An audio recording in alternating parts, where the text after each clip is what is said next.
Chapter 4 Consolidation and Expansion of British Rule. Establishment of British paramountcy and civil administration.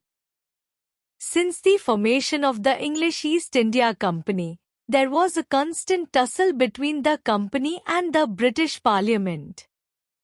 The company was eager to have a permanent establishment, but Parliament was not willing to relinquish the opportunity to exploit the company's profits by allowing it greater autonomy. English east India company के गठन के बाद से company और British संसद, British parliament के बीच लगातार संघर्ष, टसल चल रहा था। कंपनी एक स्थायी स्थापना, परमानेंट एस्टैब्लिशमेंट चाहती थी, लेकिन संसद इसके द्वारा प्राप्त होने वाले मुनाफे, प्रॉफिट्स का शोषण करने के अवसर को छोड़ने को तैयार नहीं थी, जिससे कंपनी को अधिक स्वायत्तता, ऑटोनॉमी मिल सकती। The East India Company became the single largest British player in the global market. In 1773, the company assumed the monopoly of opium trade in Bengal. Till then, the administration of the British-occupied Indian territories was entirely in the hands of the company. The British Parliament realized that the company's interests in India were no longer merely commercial, and that it had assumed the character of a political and territorial power. To restrict the growing influence of the company and illegal activities of its officials, the British Parliament promulgated the Regulating Act in 1773. East India company वैश्विक बाजार, global market में Britain का सबसे बड़ा खिलाड़ी, single largest British player बन गई थी। 1773 में कंपनी ने बंगाल में अफीम व्यापार, ओपियम ट्रेड का एकाधिकार, मोनोपोली हासिल किया।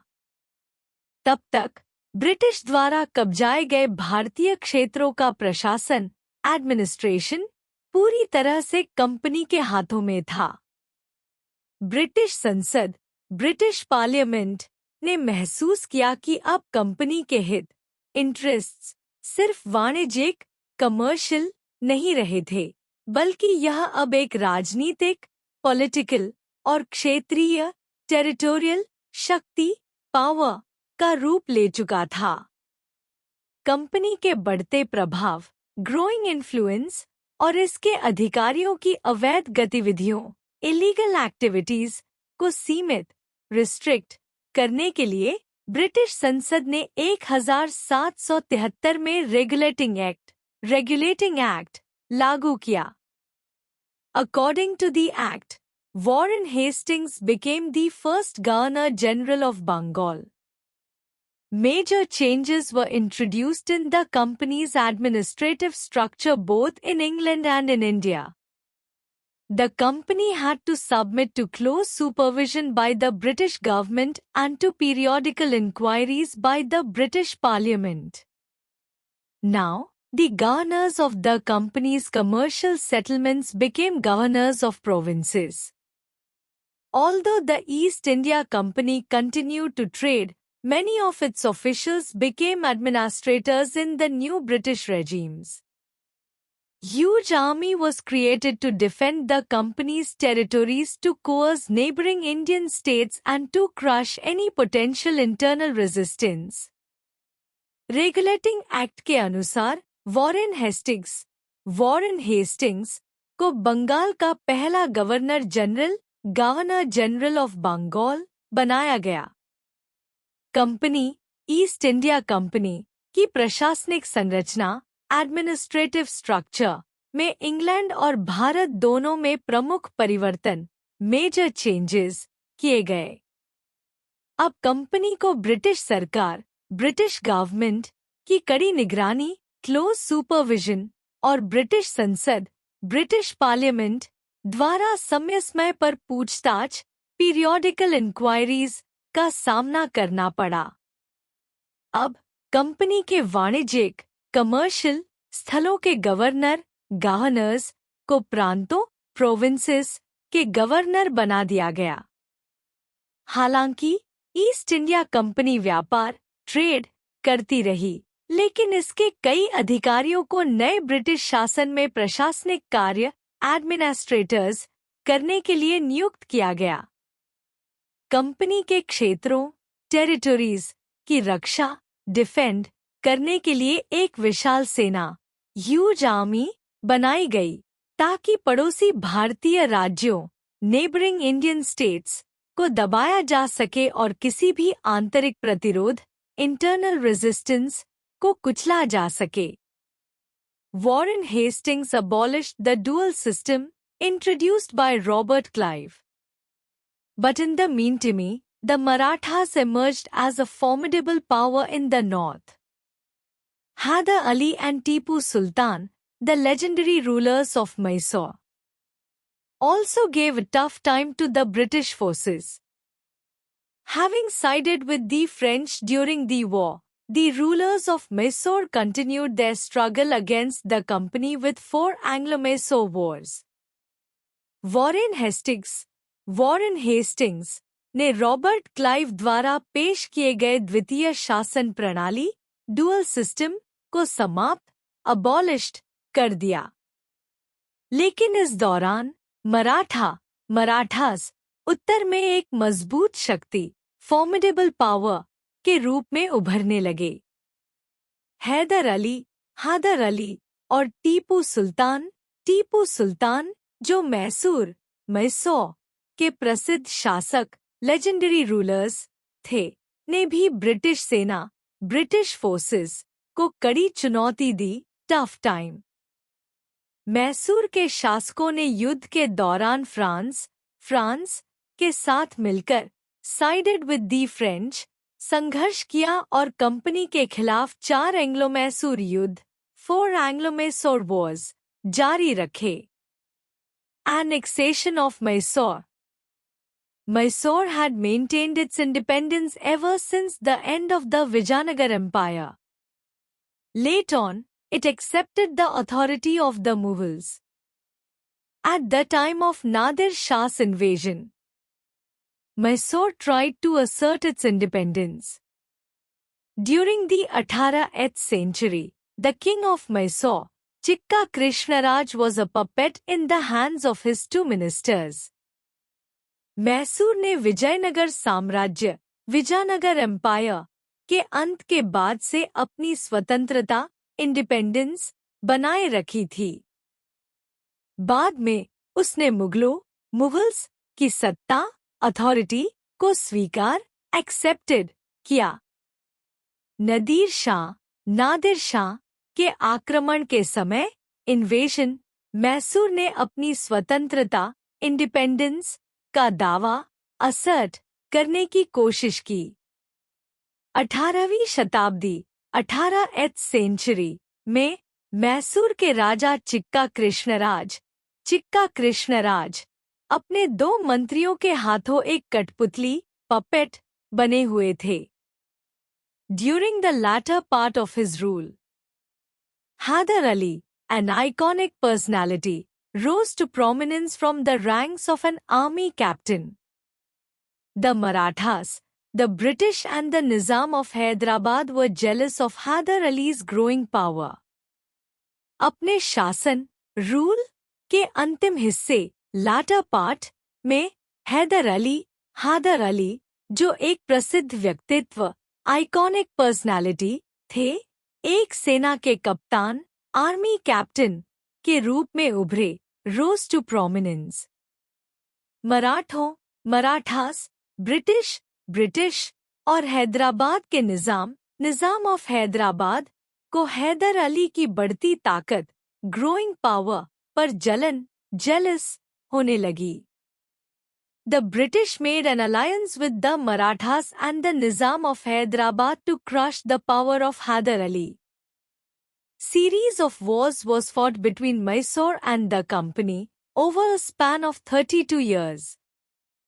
ब्रिटिशों ने मराठों और निजाम से गठबंधन अलायंस किया ताकि हैदर अली की ताकत को कुचला जा सके। Crush the power of Hyder Ali. इसके परिणामस्वरूप मैसूर और कंपनी के बीच एक श्रृंखला सीरीज के युद्ध वॉर्स लड़े गए जो 32 वर्षों over a span of 32 years तक चले। इंडिया बिटवीन 1772 से 1785। ड्यूरिंग 1772 से 1785 the territory of the East India Company included Bengal, Bihar, Odisha and Banaras. It also included the northern circus, the port of Salsette and the harbours of Madras, Bombay and other minor ports. The Mughal territory included Delhi and other surrounding areas. The autonomous territory of Awadh was bound in an offensive-defensive alliance with the East India Company since 1765। 1772 से 1785 तक east India company का क्षेत्र territory Bengal, Bihar, Odisha और वाराणसी, बनारस में फैला हुआ था। इसमें नॉर्दर्न सर्कस सालसेट का बंदरगाह पोर्ट और मद्रास, बॉम्बे और अन्य छोटे बंदरगाह माइनर पोर्ट्स भी शामिल थे। मुगल टेरिटोरी में दिल्ली और अन्य आसपास के इलाके सराउंडिंग एरियाज शामिल थे। अवध की स्वायत्त ऑटोनॉमस क्षेत्रीय सरकार टेरिटोरी 1765 से ईस्ट इंडिया कंपनी के साथ एक आक्रामक रक्षात्मक गठबंधन ऑफेंसिव डिफेंसिव अलायंस में बंधी हुई थी। The northwestern part of India was under the Sikh clans, who controlled the region around the Satluj. Northwestern Punjab, Multan, Sindh and Kashmir were under the rule of Muslim chiefs. The Marathas dominated western India, parts of central India from Delhi to Hyderabad and the land from Gujarat to Cuttack. The Nizam of Hyderabad ruled the Deccan. Hyder Ali ruled over Mysore. Tanjore and Travancore were also under Hindu rulers. Bharat के उत्तर पश्चिमी हिस्से north western part में सिख कबीले Sikh clans थे, जिन्होंने सतलुज के आसपास का क्षेत्र रीजन नियंत्रित किया। पश्चिमी पंजाब, नॉर्थ वेस्टर्न पंजाब, मुल्तान, सिंध और कश्मीर मुस्लिम प्रमुखों मुस्लिम चीफ्स के शासन में थे। मराठास ने पश्चिमी भारत, वेस्टर्न इंडिया और दिल्ली से हैदराबाद तक के केंद्रीय भारत, सेंट्रल इंडिया के कुछ हिस्सों पर कब्जा किया था। साथ ही गुजरात से कटक तक की भूमि लैंड भी नियंत्रित की थी। हैदराबाद के निजाम ऑफ हैदराबाद ने डेक्कन पर शासन किया। हैदर अली ने मैसूर पर शासन किया और तंजौर और त्रावणकोर में हिंदू रूलर्स थे। फर्स्ट एंग्लो-मैसूर वॉर 1767 से 1769। Hyder Ali was brave and diplomatic ruler. In 1767, when the alliance forces waged war against him, he decided to beat the British, making peace with the Marathas and alluring the Nizam with territorial gains, and together with the Nizam attacked Erkot. His son Tipu Sultan besieged Madras. The fight continued for a year and a half and the British suffered heavy losses. The British appealed for peace.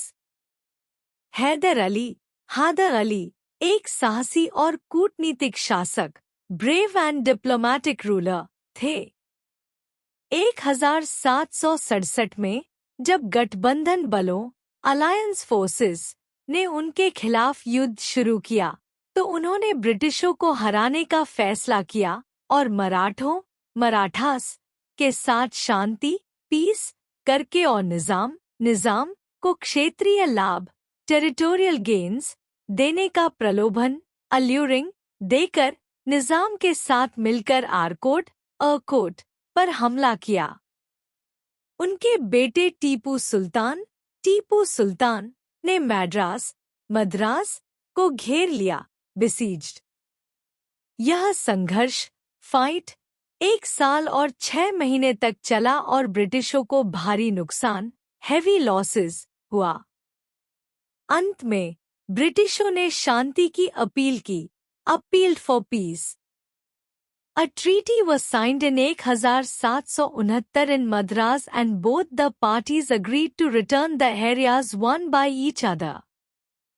Hyder Ali extracted a promise from the British to come to his aid if he was attacked by the Marathas or a third party. The kingdom of Mysore gained large tracts of land to the north after this war.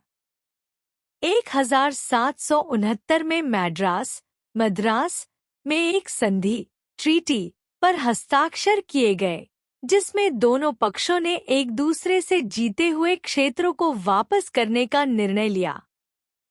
Haider Ali ने ब्रिटिशों से यह वादा promise लिया कि अगर वह मराठास या किसी तीसरे पक्ष थर्ड पार्टी से हमले का शिकार होते हैं तो ब्रिटिश उनकी मदद करेंगे एड। इस युद्ध के बाद मैसूर राज्य किंगडम ऑफ मैसूर को उत्तर नॉर्थ की ओर बड़ी जमीन लार्ज ट्रैक्ट्स ऑफ लैंड प्राप्त हुई।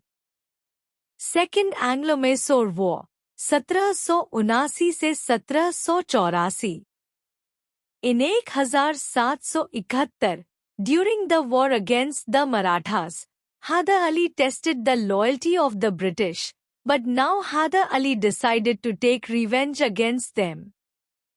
He got the opportunity when at the global level, the Anglo-French War started in 1778 and the British resolved to drive the French out of India.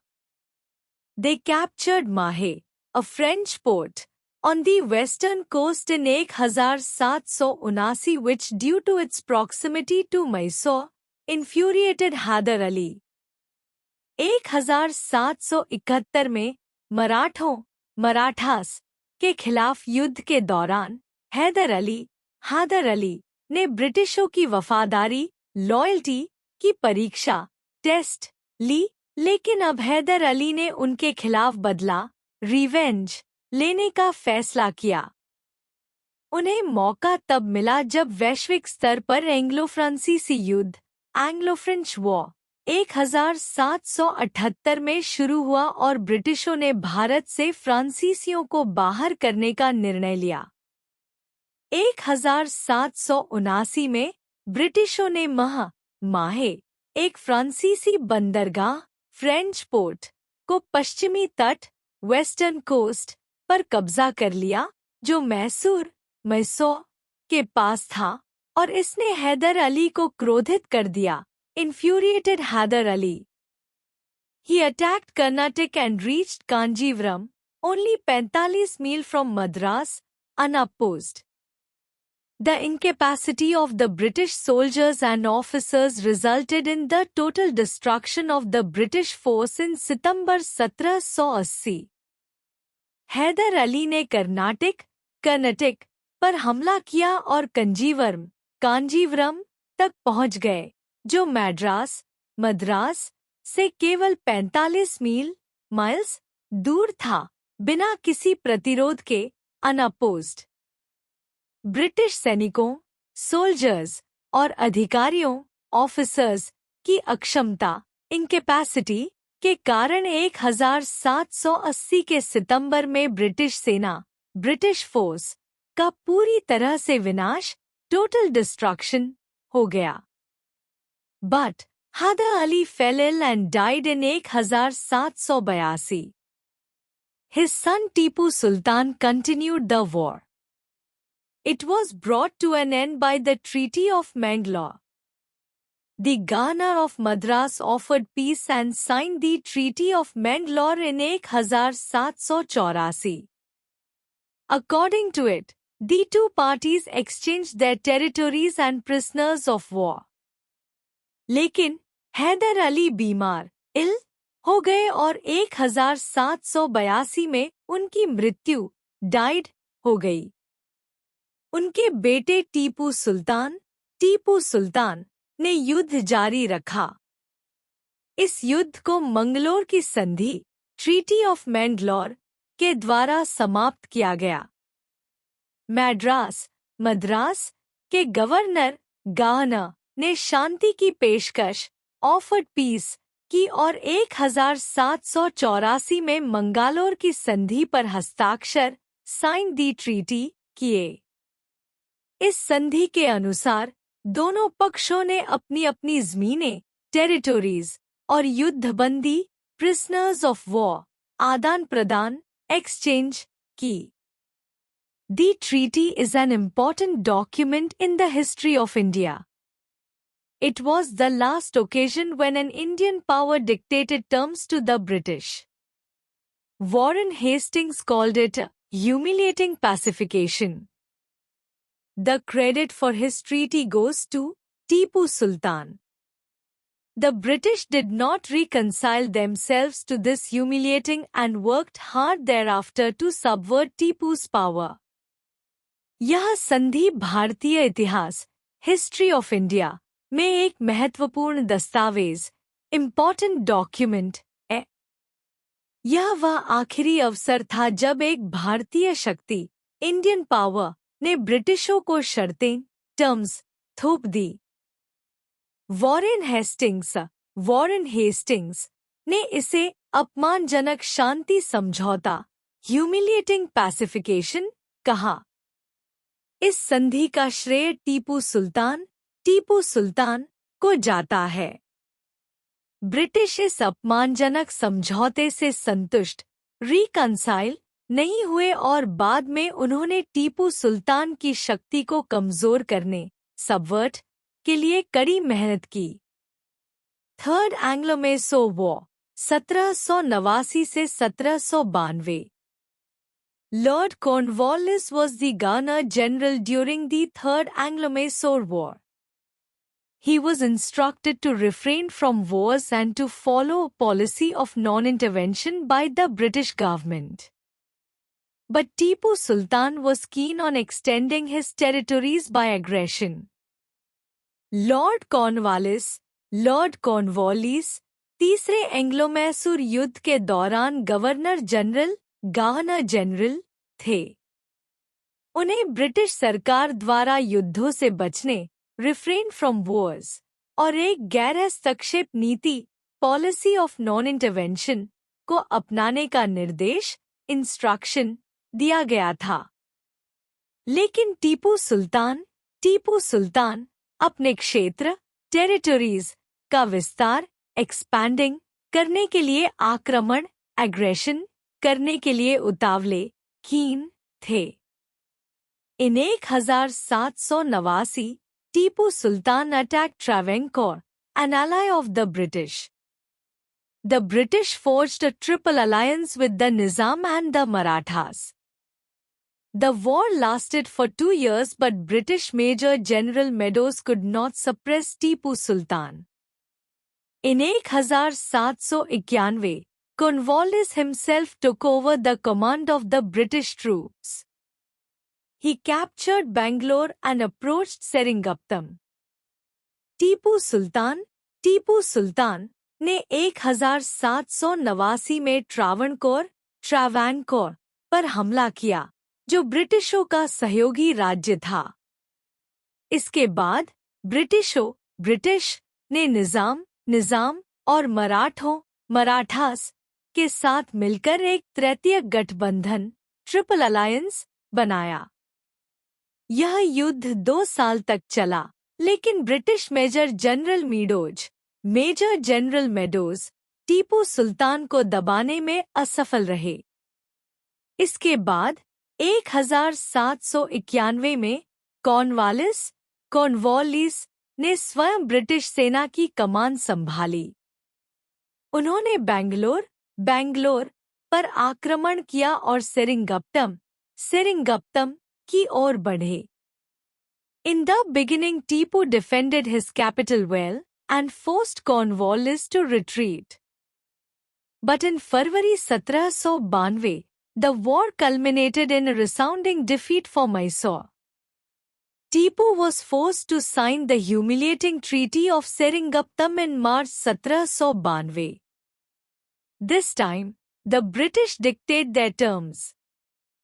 Tipu Sultan had to surrender nearly half of Mysore's territories to the victorious allies, the Nizam, British and Marathas, and pay a huge war indemnity, while his two sons were taken hostage. शुरुआत में टीपू सुल्तान ने अपनी राजधानी की अच्छी रक्षा की और Cornwallis को पीछे हटने के लिए मजबूर कर दिया। लेकिन फरवरी 1792 में युद्ध ने मैसूर के लिए अपमानजनक हार का रूप लिया। टीपू सुल्तान को सेरिंगपट्टम की संधि ट्रीटी ऑफ सेरिंगपट्टम पर हस्ताक्षर करने के लिए मजबूर किया गया। इस बार ब्रिटिशों ने अपने टर्म्स लागू की। टीपू सुल्तान को मैसूर की आधी जमीन, half of Mysore's territories, Nizam, British और मराठों, the Nizam, British and Marathas को देना पड़ा और एक भारी युद्ध शुल्क, वॉर इंडेमनिटी, भी चुकाना पड़ा। साथ ही उनके दो बेटे कैद, हॉस्टेज किए गए। Policy of non-intervention. After the American War of Independence, the British government was severely criticized for their policies of East India Company. In order to recast their policies and to consolidate their position in the British-occupied territories, the British Parliament passed an act which outlined a system of governing the territories. It introduced the policy of non-intervention, which forbade interference in the internal matters of the country, to distance themselves from disputes between Indian rulers, and to refrain from war. अमेरिकी स्वतंत्रता युद्ध, American war of independence के बाद British सरकार, British government ने east India company की नीतियों की कड़ी आलोचना झेली। अपनी नीतियों को फिर से सुदृढ़ करने और ब्रिटिश कब्जे वाले क्षेत्रों में अपनी स्थिति मजबूत करने के लिए ब्रिटिश संसद ने एक कानून एक्ट पारित किया, जिसमें इन क्षेत्रों को शासित करने का एक ढांचा प्रस्तुत किया। इसने नॉन इंटरवेंशन नीति, पॉलिसी ऑफ नॉन इंटरवेंशन, को पेश किया, जिसका उद्देश्य देश के आंतरिक मामलों, इंटरनल मैटर्स, में हस्तक्षेप से बचना था। इसका मतलब था कि ब्रिटिश सरकार को भारतीय शासकों के बीच विवादों में हस्तक्षेप नहीं करना था और युद्ध से भी बचना था। Fourth Mysore war 1799। Lord Wellesley became governor general in 1798. He introduced the system of subsidiary alliances under which the native state was expected to acknowledge the British authority and function entirely on British terms. Tipu Sultan refused to do so and tried to get external help to out the British. He built up a large army and asked the French to support him. Wellesley attacked Mysore in 1799. Tipu fought bravely and was killed in action against the British at Seringapattam. The Fourth War of short duration ended with the death of Tipu on 4 May 1799. Lord Wellesley 1798 में governor general बने। उन्होंने subsidiary alliance की प्रणाली लागू की, जिसके तहत स्थानीय राज्य, नेटिव स्टेट, को ब्रिटिश अधिकार को स्वीकार करना और पूरी तरह से ब्रिटिश शर्तों पर काम करना आवश्यक था। टीपू सुल्तान ने इसे स्वीकार करने से इनकार कर दिया और ब्रिटिशों को हराने के लिए बाहरी मदद प्राप्त करने का प्रयास किया। उन्होंने एक बड़ी सेना बनाई और फ्रांस से सहायता मांगी। वेलेस्ली ने 1799 में मैसूर पर आक्रमण किया। टीपू सुल्तान ने बहादुरी से लड़ाई लड़ी, लेकिन वह सेरिंगपटम में ब्रिटिशों के खिलाफ लड़ाई में मारे गए। यह चौथा युद्ध बहुत कम समय में समाप्त हो गया और टीपू सुल्तान की मृत्यु, टीपू सुल्तान्स डेथ, 4 मई 1799 को हुई। After Tipu Sultan's death, Mysore was restored to the dependent of the former ruler who had been overthrown by Hyder Ali. The new ruler accepted subsidiary alliance. The Nizam of Hyderabad was the first Indian ruler to accept the system of subsidiary alliance. Tipu Sultan की मृत्यु के बाद मैसूर को हैदर अली द्वारा उखाड़े गए पुराने शासक के आश्रित को बहाल किया गया। नए शासक ने सब्सिडियरी अलायंस स्वीकार किया। निजाम ऑफ हैदराबाद पहला भारतीय शासक था जिसने सब्सिडियरी अलायंस को स्वीकार किया।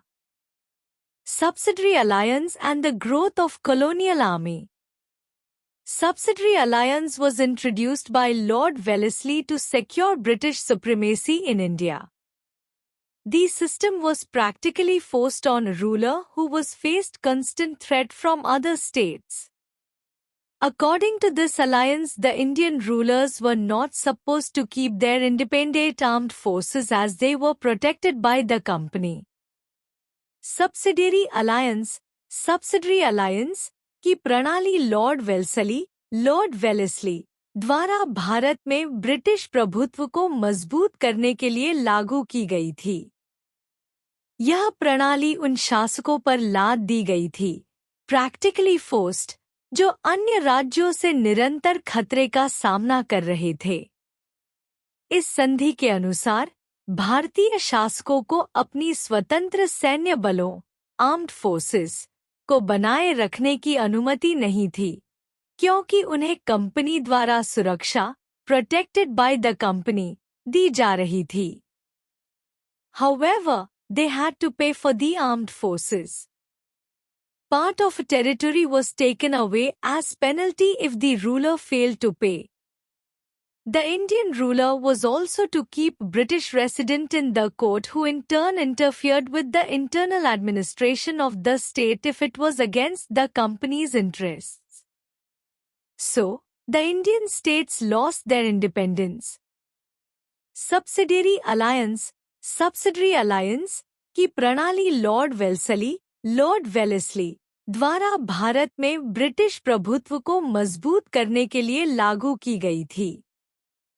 यह प्रणाली उन शासकों पर लाद दी गई थी, प्रैक्टिकली फोर्स्ड, जो अन्य राज्यों से निरंतर खतरे का सामना कर रहे थे। इस संधि के अनुसार भारतीय शासकों को अपनी स्वतंत्र सैन्य बलों आर्म्ड फोर्सेस को बनाए रखने की अनुमति नहीं थी, क्योंकि उन्हें कंपनी द्वारा सुरक्षा प्रोटेक्टेड बाय द कंपनी दी जा रही थी। हालांकि उन्हें सैन्य बलों आर्म्ड फोर्सेस के खर्च का भुगतान करना पड़ता था। अगर शासक भुगतान करने में विफल रहता तो एक हिस्से की जमीन दंडस्वरूप टेकन अवे एज पेनल्टी ले ली जाती थी। भारतीय शासक को अपनी अदालत में एक ब्रिटिश रेसिडेंट रखने की भी आवश्यकता होती थी, जो कंपनी के हितों के खिलाफ जाने पर राज्य के आंतरिक प्रशासन में हस्तक्षेप करता था। इस प्रकार भारतीय राज्यों की स्वतंत्रता समाप्त हो गई थी। The states which came under British control through this alliance were Awadh, Hyderabad, Gwalior, Indore, Udaipur, Jodhpur, and Jaipur. This subsidiary alliances system had a demoralizing effect on Indian rulers. By accepting this system, they had effectively accepted the supremacy of the British. On the other hand, this system proved advantageous for the British, who made huge territorial gains. Also, they were now able to maintain large armies at the cost of the Indian rulers. This whole process helped the development of colonial armies, which made the British even more powerful than before. यह subsidiary alliance प्रणाली, subsidiary alliances system, भारतीय शासकों पर एक निराशाजनक, demoralizing प्रभाव डालने वाली थी। इस प्रणाली को स्वीकार करके शासकों ने प्रभावी रूप से ब्रिटिश प्रभुत्व, ब्रिटिश सुप्रीमेसी को स्वीकार कर लिया था। दूसरी ओर, यह प्रणाली ब्रिटिशों के लिए फायदेमंद साबित हुई, जिन्होंने इससे विशाल क्षेत्रीय लाभ, ह्यूज टेरिटोरियल गेन्स, प्राप्त किए। इसके अलावा, अब वे भारतीय शासकों की कीमत पर बड़े सैन्य बलों को बनाए रखने में सक्षम हो गए थे। यह पूरा प्रक्रिया उपनिवेशी सेना, कॉलोनियल आर्मीज, के विकास में सहायक रही, जिससे ब्रिटिशों को पहले से भी ज्यादा ताकत मिली। Annexation of the Maratha state. After the control of Carnatic and Deccan regions, Lord Wellesley turned his attention to the Marathas. The Marathas had emerged a possible alternative to the Mughals. But this resurgence was short-lived. Four Maratha chiefs, Gaikwad of Baroda, Bhonsle of Nagpur, Scindia of Gwalior and Holkars of Indore declared their independence. The British took advantage of the internal conflicts within the Maratha clans. After 43 years, 1775 से 1818 and 3 wars, they ultimately managed to bring the Marathas under their control. 4 प्रमुख मराठा नेताओं ने अपनी स्वतंत्रता की घोषणा की। गायकवाड़, बारोड़ा से, भोंसले, नागपुर से, सिंधिया, ग्वालियर से और होलकर्स, इंदौर से। ब्रिटिशों ने मराठा जातियों के बीच के आंतरिक संघर्षों का फायदा उठाया। 43 सालों 1775 से 1818 और 3 युद्धों के बाद ब्रिटिशों ने अंततः मराठा साम्राज्य को अपने नियंत्रण में कर लिया। दी फर्स्ट एंग्लो-मराठास वॉर 1775 से 1782। Peshwa Madhav Rao died in 1772 and was succeeded by his brother Narayan Rao. He was killed by his uncle Raghunath Rao, who then declared himself Peshwa. The British also supported his claim, but the Marathas backed Narayan Rao's son Madhav Rao too. Civil war broke out. The Marathas, led by Nana Fadnavis, a great Maratha minister, fought against Raghunath Rao and his British allies and defeated them in 1779. Peshwa Madhav Rao की 1772 में मृत्यु के बाद उनके भाई नारायण राव ने पेशवाजी की गद्दी संभाली। उन्हें उनके चाचा रघुनाथ राव ने मार डाला और खुद को पेशवा घोषित कर दिया। ब्रिटिशों ने भी रघुनाथ राव के दावे का समर्थन किया, लेकिन मराठों ने नारायण राव के बेटे माधव राव टू का समर्थन किया। इसके परिणामस्वरूप एक गृहयुद्ध छिड़ गया। मराठों की अगुवाई महान मराठा मंत्री नाना फडणवीस ने की और रघुनाथ राव तथा उनके ब्रिटिश सहयोगियों को 1779 में हराया। the British were forced to sign the Treaty of Vadgav, by which they had to surrender all the territories acquired by the company since 1773. Warren Hastings, the Governor-General, attempted to restore the prestige of the company and sent strong force which captured Surat in 1779 and Gwalior in 1780. The Treaty of Salbai, 1782, brought an end to the war. The treaty resulted in relative peace between the Marathas and the company until outbreak of the Second Anglo-Maratha War. ब्रिटिशों को वडगांव समझौते, treaty of वाडगांव, पर हस्ताक्षर करने के लिए मजबूर किया गया, जिसमें उन्हें 1773 के बाद कंपनी द्वारा अधिग्रहित सभी क्षेत्रों को छोड़ने की शर्त रखी गई। वॉरेन हेस्टिंग्स, गवर्नर जनरल, ने कंपनी की प्रतिष्ठा को फिर से बहाल करने का प्रयास किया और 1779 में एक मजबूत सेना भेजी, जिसने सूरत और 1780 में ग्वालियर को कब्जे में ले लिया। 1782 में सलबाई समझौता, ट्रीटी ऑफ सालबाई, युद्ध को समाप्त करने के लिए हुआ। इस समझौते के परिणामस्वरूप मराठों और कंपनी के बीच कुछ समय के लिए शांति रही, जो कि दूसरे एंग्लो मराठा युद्ध के शुरू होने तक बनी रही। The second Anglo Maratha war 1803 से 1805। Peshwa Madhav Rao two died in 1796 and was succeeded by Baji Rao II. Maharaja Scindia and Nana Fadnavis were the capable leaders who tried to keep intact the Maratha power in spite of their conflicts. After their death, the Maratha chiefs tried to bring the Peshwa under their influence. Amongst them, the most powerful were Daulat Rao Scindia of Gwalior and Jaswant Rao Holkar of Indore. In 1801 से 1802, Scindia joined Peshwa Baji Rao against Holkar and a war was fought between the two for supremacy over the Peshwa. Peshwa Madhav Rao two की 1796 में मृत्यु के बाद उनकी जगह बाजी Rao to ने पेशवाजी की गद्दी संभाली। महाराजा सिंधिया और नाना फडणवीस जैसे सक्षम नेता थे, जिन्होंने मराठा शक्ति को बनाए रखने की कोशिश की, हालांकि उनमें आपसी मतभेद थे। उनके निधन के बाद मराठा सरदारों ने पेशवा को अपने प्रभाव में लाने की कोशिश की। उनमें से सबसे शक्तिशाली थे दौलत राव सिंधिया, ग्वालियर, और जसवंत राव होलकर, इंदौर। 1801 से 1802 में सिंधिया ने पेशवा बाजी राव के साथ मिलकर होलकर के खिलाफ युद्ध लड़ा, जो पेशवा के ऊपर अधिकार को लेकर था।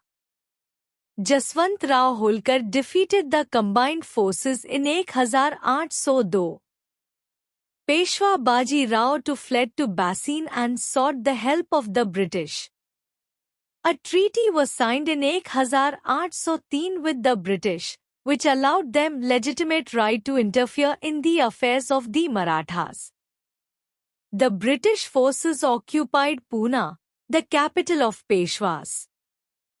The British installed the Peshwa at Poona and drove out the Holkars. Jaswant Rao Holkar ने 1802 में संयुक्त सेना को हराया।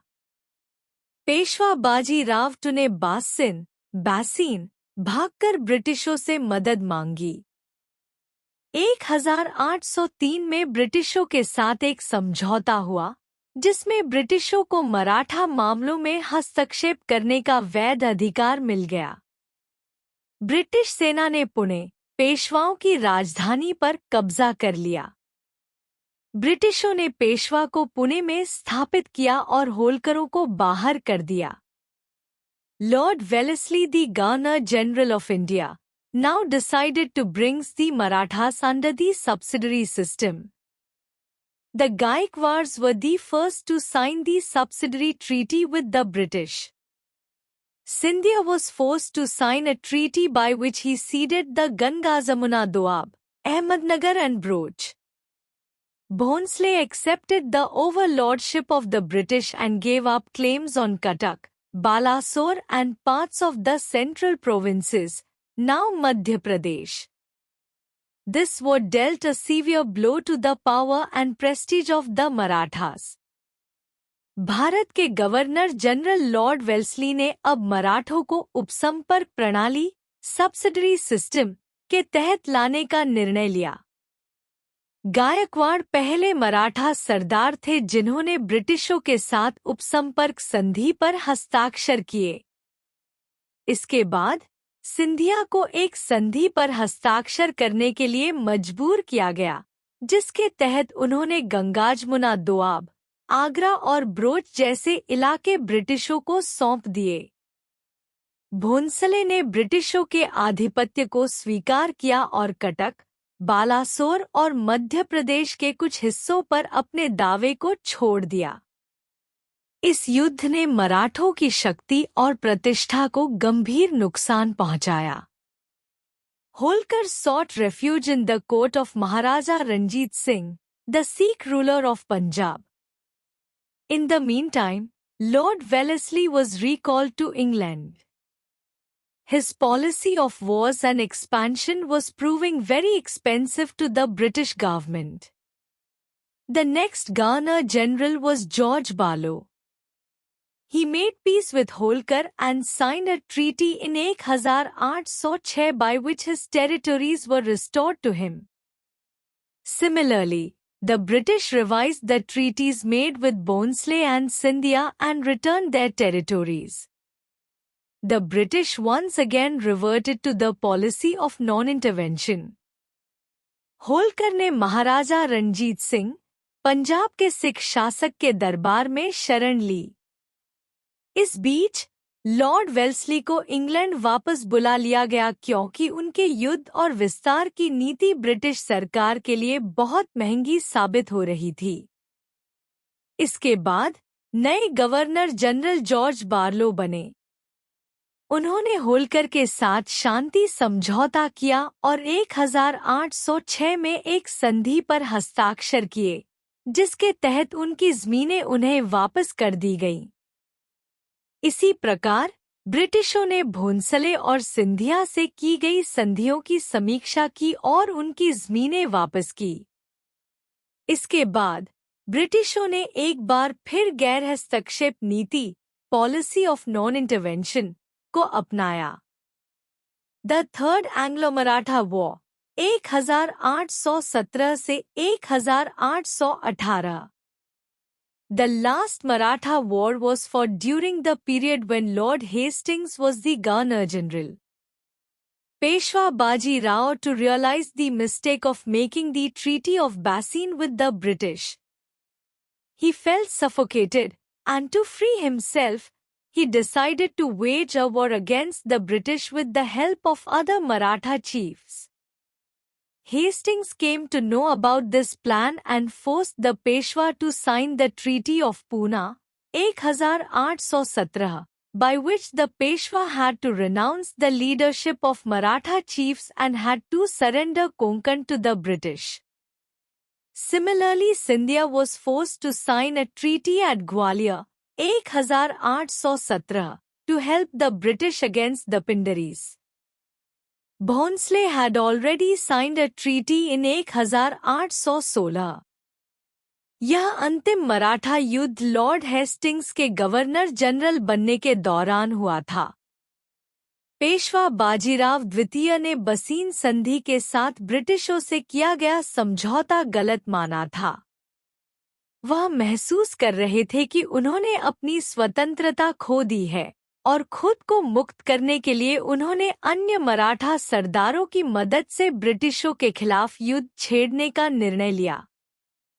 लॉर्ड हेस्टिंग्स को इस योजना का पता चला और उन्होंने पेशवा को पुणे संधि 1817 पर हस्ताक्षर करने के लिए मजबूर किया, जिसके तहत पेशवा को मराठा सरदारों की अध्यक्षता से हाथ धोना पड़ा और कोंकण क्षेत्र ब्रिटिशों को सौंपना पड़ा।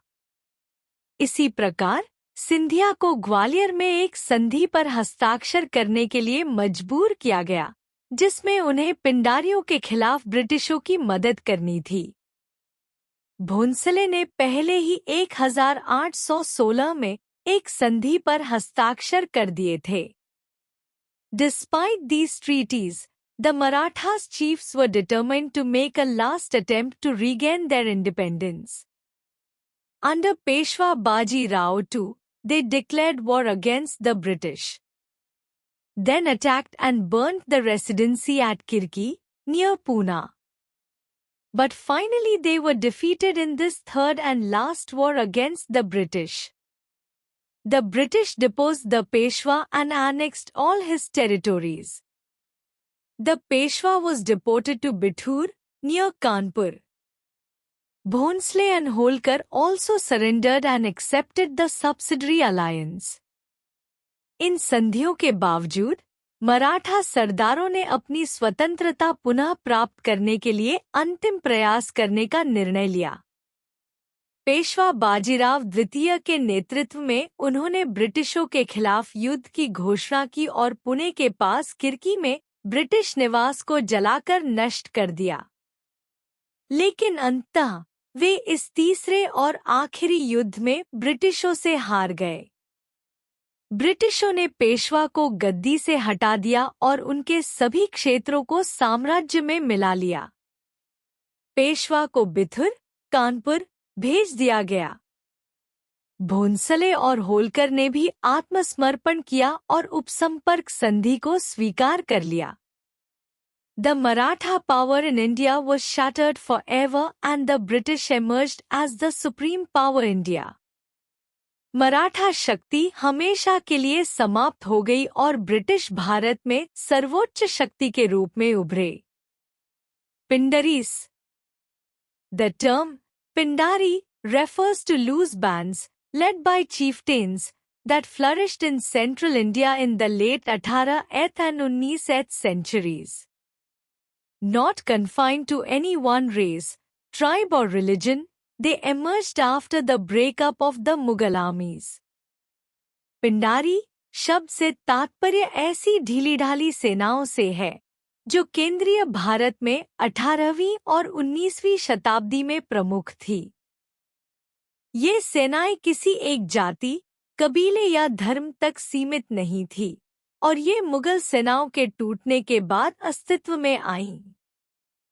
When the British acquired the regions of central India, they had to confront the Pindari menace.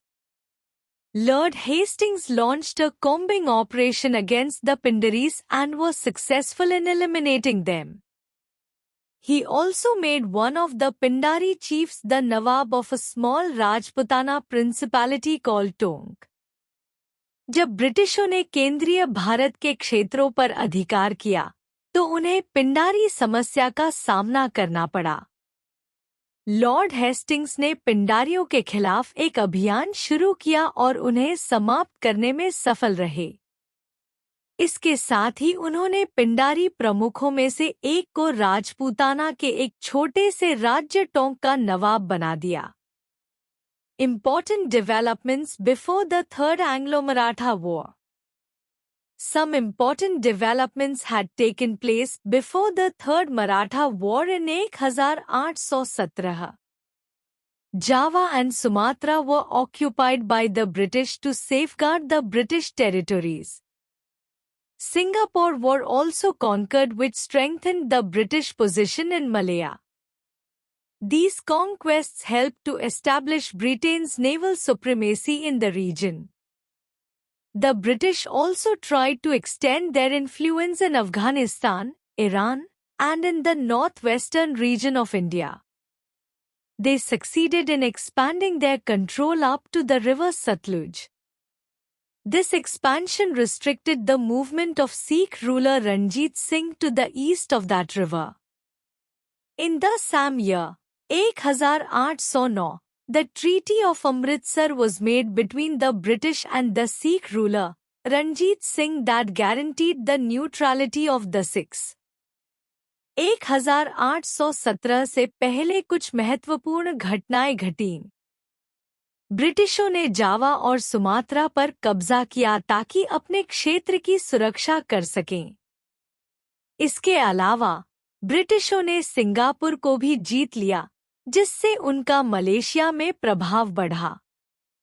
इन विजय ने ब्रिटेन की नौसैनिक श्रेष्ठता, नेवल सुप्रीमेसी, को इस क्षेत्र में स्थापित करने में मदद की।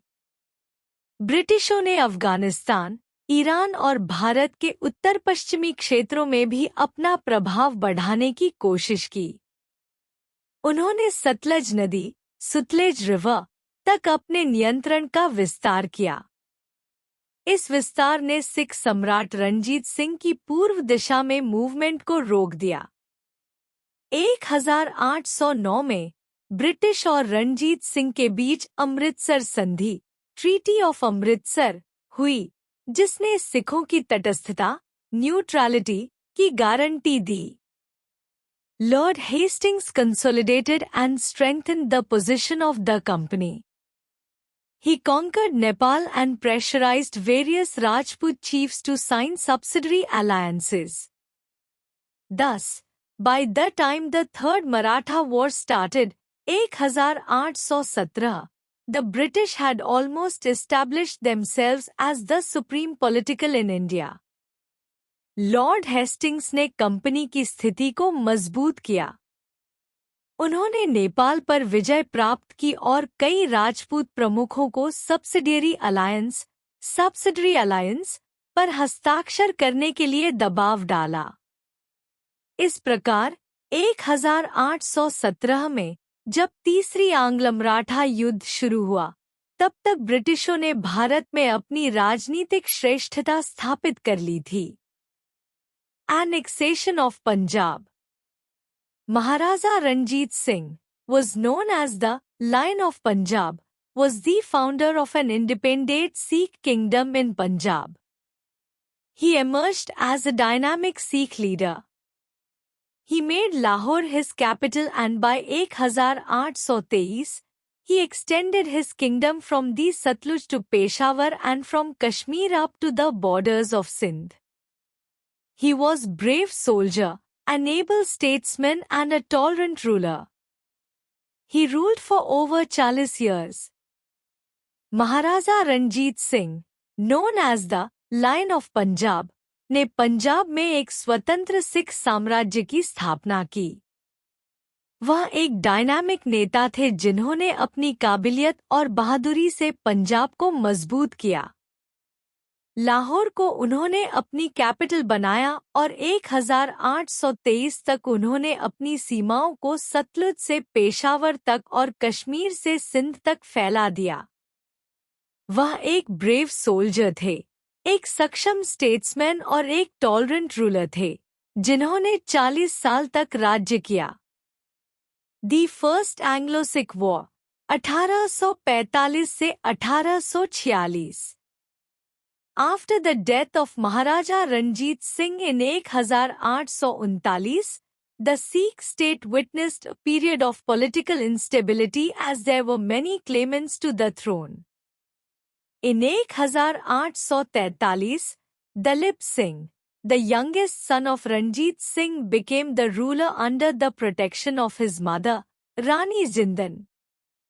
But real power remained with the army, which Ranjit Singh had organized along European lines. The First Anglo-Sikh War 1845 से 1846 में महाराजा रंजीत सिंह की मृत्यु के बाद 1839 में सिख राज्य में राजनीतिक अस्थिरता आ गई। थ्रोन के लिए कई दावेदार थे। 1843 में दलीप सिंह, रंजीत सिंह के छोटे बेटे को रानी जिंदन की सुरक्षा में शासक बनाया गया, लेकिन असली ताकत सेना के पास थी, जिसे रंजीत सिंह ने यूरोपीय तरीके से संगठित किया था। The British were never great friends of the Sikhs and the first Anglo-Sikh battle started when the Sikh army crossed the Satluj.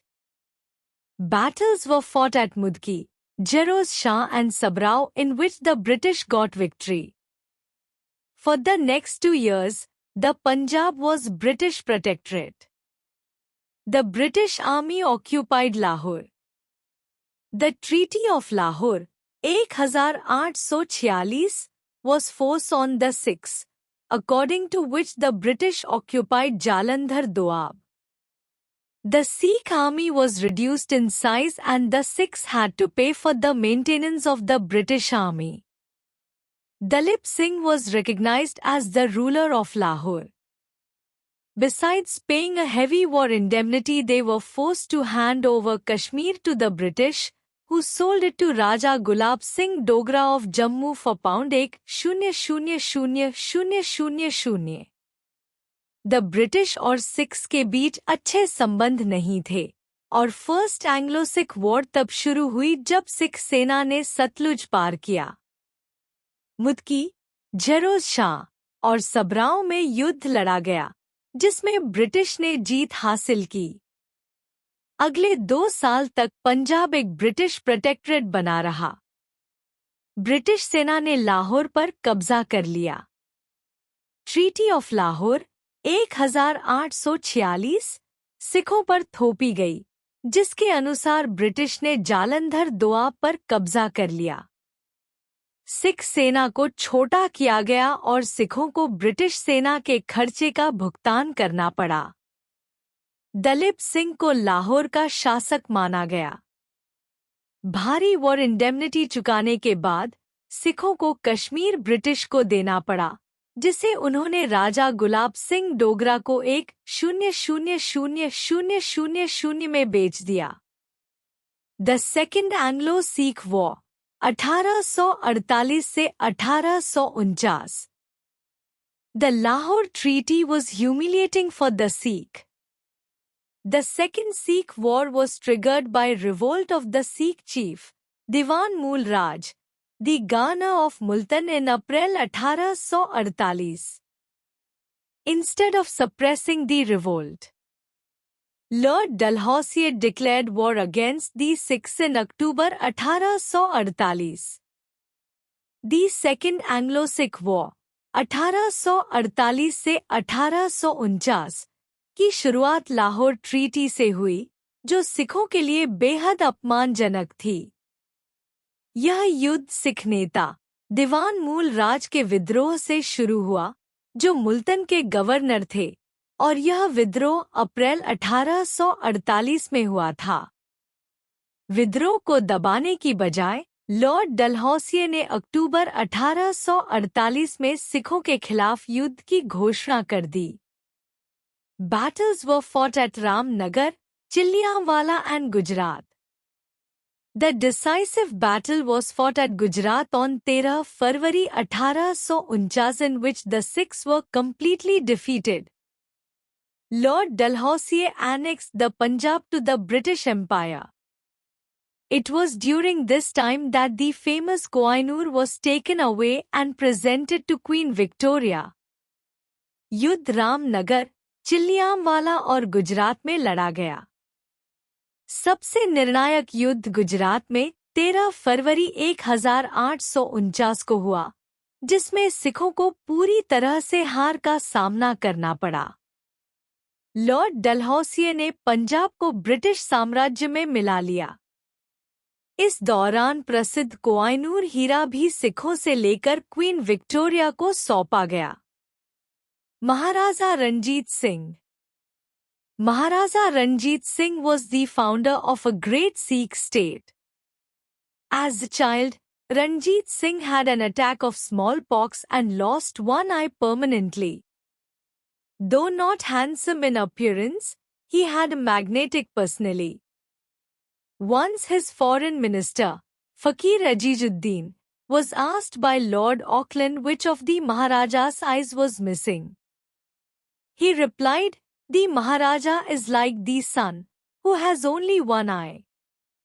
The splendors and the luminosity of his single eye is so much that I have never dared to look at the other eye." Lord Auckland, pleased with the reply, gave his wristwatch to Azizuddin. महाराजा रणजीत सिंह, जो एक महान सिख राज्य के संस्थापक थे, बचपन में small pox के कारण अपनी एक आँख खो बैठे थे। वह दिखने में बहुत सुंदर नहीं थे, लेकिन उनकी एक आकर्षक पर्सनालिटी थी।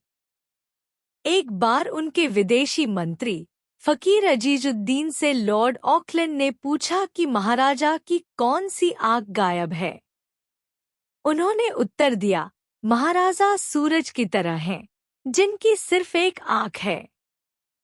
उनकी एक आँख की रोशनी इतनी जबरदस्त है कि मैंने कभी दूसरी आँख को देखने की हिम्मत नहीं की। लॉर्ड ऑकलैंड इस उत्तर से बहुत खुश हुए और उन्होंने अजीजुद्दीन को अपनी घड़ी तोहफे में दी। Lord Dalhousie and his policies for expansion. Lord Dalhousie was the governor general of India from 1848 to 1856. He believed in direct British administration of region of province rather than by proxy, by supporting the Indian rulers. He annexed a large number of native states to the British Empire and introduced many useful reforms. He is, therefore, called the maker of modern India. Lord Dalhousie, जो 1848 से 1856 तक भारत के governor general थे, उनका मानना था कि British शासन को सीधे तौर पर भारतीय प्रांतों पर लागू किया जाए, न कि भारतीय शासकों का समर्थन करके। उन्होंने कई भारतीय राज्यों को ब्रिटिश साम्राज्य में मिलाया और कई उपयोगी सुधारों को लागू किया। इसलिए उन्हें मॉडर्न इंडिया के निर्माता के रूप में जाना जाता है। Lord Dalhousie's policy of annexation was known as the doctrine of lapse. Governor General Lord Dalhousie introduced doctrine of lapse as a means of extending their empire. According to this policy, if any ruler did not have a natural heir to the throne, he had to take permission from the British to adopt a heir. The territory of the ruler without male heir was annexed if the adoption was refused, as the British had the right to sanction or refuse such an adoption. Jhansi, Nagpur, Satara, Udaipur, Jaipur, and Sambhalpur were annexed under this policy. Lord Dalhousie की नीति को doctrine of lapse के नाम से जाना जाता है। इस नीति के तहत अगर किसी शासक के पास अपनी संतान एयर नहीं थी, तो उसे ब्रिटिश से अनुमति लेनी पड़ती थी कि वह किसी को गोद ले सके।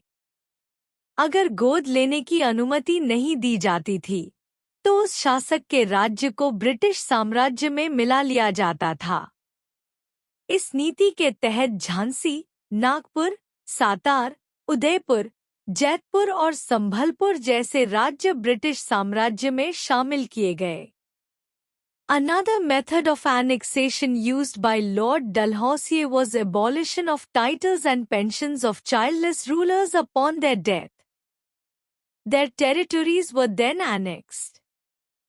Thus Arcot and Tanjore were annexed to the British Empire.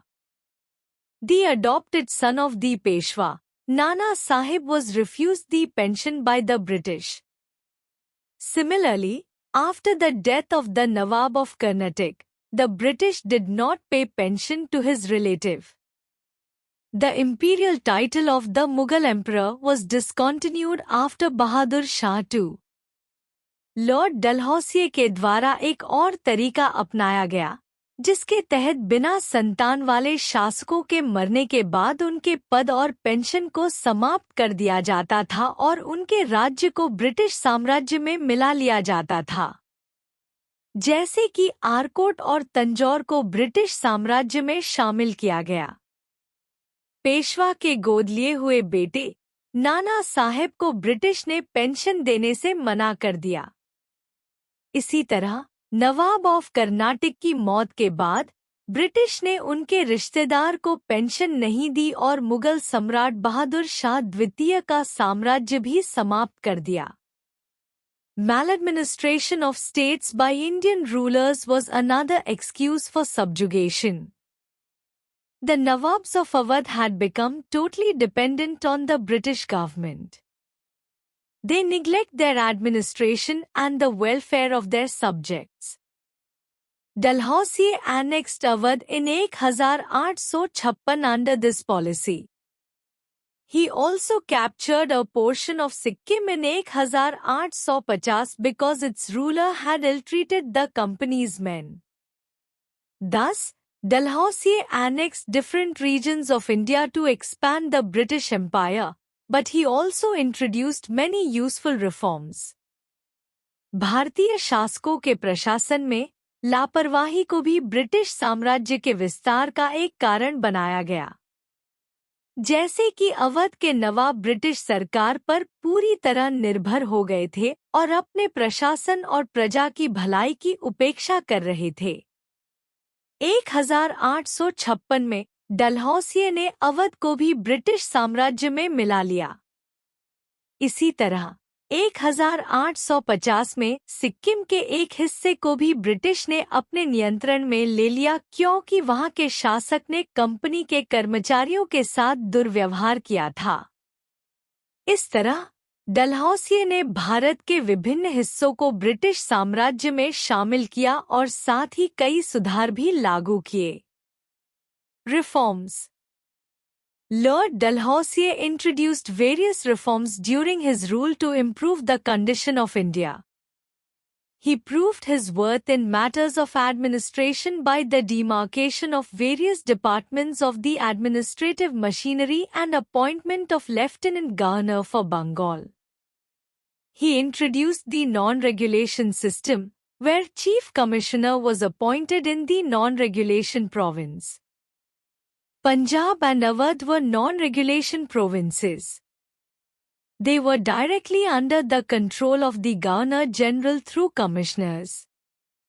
Reforms के तहत लॉर्ड डलहौसिये ने भारत की स्थिति सुधारने के लिए कई सुधार लागू किए। उन्होंने प्रशासनिक ढांचे में विभागों का स्पष्ट विभाजन किया और बंगाल के लिए लेफ्टिनेंट गवर्नर की नियुक्ति की। इसके अलावा उन्होंने नॉन रेगुलेशन सिस्टम पेश किया, जिसमें एक चीफ कमिश्नर को नॉन रेगुलेशन प्रांतों के लिए नियुक्त किया गया था। पंजाब और अवध ऐसे प्रांत थे जो सीधे गवर्नर जनरल के नियंत्रण में थे और वहां के कामकाजी अधिकारियों कमिश्नर्स द्वारा नियंत्रित किए जाते थे। During his time, railways and telegraph were introduced in India to improve the means of communication. He began building many public utility structures and started the Public Works Department, which undertook the work of constructing roads, bridges, and irrigation works such as canals, etc. The extension of the Grand Trunk Road from Peshawar to Calcutta was started during his tenure. Old canals were repaired and the new Ganga Canal was constructed for irrigation purposes. In the educational field, Dalhousie gave the recommendations to the Woods Dispatch for improving the education system in India. उनकी सरकार के दौरान भारतीय संचार प्रणाली में सुधार के लिए रेलवे और टेलीग्राफ की शुरुआत की गई। इसके अलावा उन्होंने कई सार्वजनिक उपयोगिता संरचनाओं का निर्माण शुरू किया और पब्लिक वर्क्स डिपार्टमेंट की शुरुआत की, जो सड़कों, पुलों और नहरों जैसे सिंचाई कार्यों का निर्माण करता था। ग्रैंड ट्रंक रोड का विस्तार पेशावर से कैलकाटा तक उनकी कार्यकाल में शुरू हुआ। पुराने नहरों की मरम्मत की गई और नई गंगा नहर का निर्माण भी सिंचाई के लिए किया गया। शिक्षा के क्षेत्र में डलहौसिये ने वुड्स डिस्पैच के तहत सुधार की सिफारिश की थी, जिससे भारत के शिक्षा प्रणाली में सुधार हुआ और यह अधिक व्यवस्थित और समृद्ध हुई। Other administrative policies and reforms. Warren Hastings was appointed the Governor of Bengal in 1772. 2 years later, he was made the Governor General of Bengal. he could not expand the possessions of the company in India.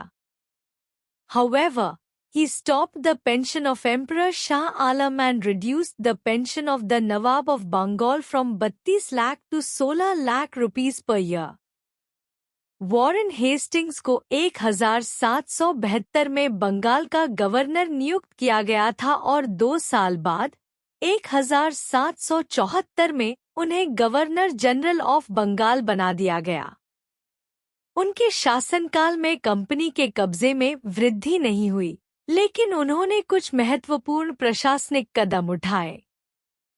सबसे पहले उन्होंने शाह आलम सम्राट का pension बंद कर दिया और नवाब of Bengal की पेंशन को 32 लाख रुपए से घटाकर 16 लाख रुपए प्रति वर्ष कर दिया। इस कदम से उन्होंने कंपनी के खजाने को बचाने की कोशिश की और स्थानीय शाही परिवारों के वित्तीय प्रभाव को कम किया। Lord Cornwallis became the Governor General of Bengal in 1786. He introduced the system of permanent settlement of revenue in Bengal in 1793. According to this system, zamindars were given the permanent right to collect taxes from the peasants. It assured the company of fixed income from land revenue every year. But it gave birth to a class of absentee landlords. Lord Cornwallis 1786 में बंगाल के governor general बने और 1793 में उन्होंने बंगाल में permanent settlement की प्रणाली को लागू किया। इस प्रणाली के तहत जमींदारों को किसानों से टैक्स इकट्ठा करने का स्थायी अधिकार दिया गया। इससे कंपनी को हर साल निश्चित आय का आश्वासन मिला। हालांकि इसने एब्सेंटी लैंडलॉर्ड्स की एक नई श्रेणी को जन्म दिया, जो जमींदार थे लेकिन वे जमीन पर सीधे नहीं रहते थे और सिर्फ टैक्स वसूलते थे। Cornwallis also introduced judicial and police reforms. He set his own example of honesty and created spirit of honesty among the company's servants. He developed a Europeanized state within the framework of Indian tradition. His reorganization of the entire system of administration marked the beginning of the civil services in India. Cornwallis ने न्यायिक और police सुधार भी किए। उन्होंने खुद उदाहरण पेश किया और कंपनी के अधिकारियों के बीच ईमानदारी की भावना पैदा की। उन्होंने भारतीय परंपरा के ढांचे में यूरोपीय शासन की व्यवस्था को विकसित किया।